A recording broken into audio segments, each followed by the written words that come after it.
In a lawsuit filed by Baldoni against the New York Times on December 31, he claimed that Reynolds pressured his former agent at the Deadpool and Wolverine premiere. WME has denied they were pressured by Blake Lively and Ryan Reynolds to drop Justin Baldoni as a client. In Baldoni's filing, he claims Reynolds pressured his agent to stop working with him at the Deadpool and Wolverine premiere.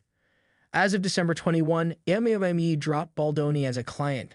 The talent agency William Morris Endeavor has denied it was pressured by Blake Lively and Ryan Reynolds to drop Justin Baldoni, one day after Baldoni filed a $250 million lawsuit against the New York Times, which includes an allegation that the superstar couple attempted to have his agency drop him.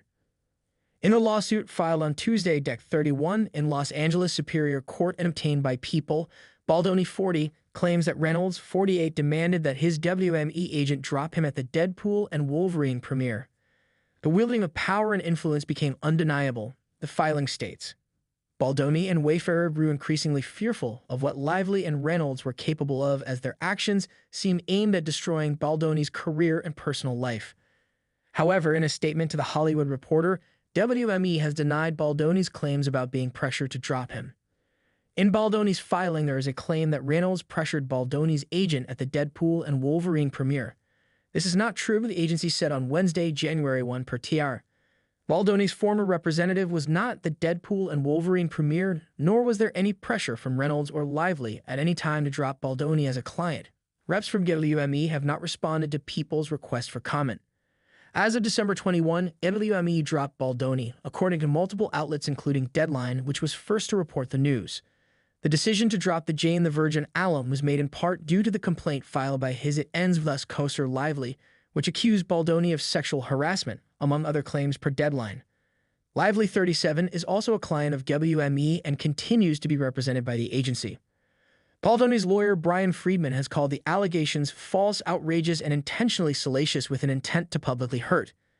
At the time, WME did not comment when contacted by People, and a representative for Baldoni did not immediately respond to People's request for comment. On Tuesday, December 31, Baldoni was among plaintiffs who filed a lawsuit against the Times, accusing the newspaper of using cherry-picked and altered communications stripped of necessary context and deliberately spliced to mislead in the article.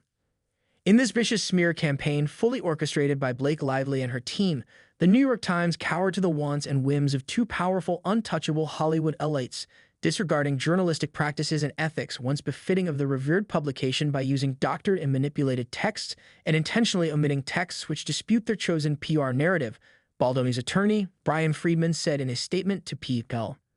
Representatives for the actress did not immediately respond to People's request for comment. The same day, December 31, Lively's attorneys filed a federal complaint against Wayfarer Studios, Baldoni, and other parties in the Southern District of New York. Ms. Lively previously sent her California Civil Rights Department complaint in response to the retaliatory campaign Wayfarer launched against her for reporting sexual harassment and workplace safety concerns, Lively's attorney said in a statement to People. Unfortunately, Ms. Lively's decision to speak out has resulted in further retaliation and attacks. Lively originally filed a bombshell complaint alleging sexual harassment and retaliation against Baldoni, his production company, and others on December 20, which is a precursor to filing a discrimination lawsuit in California.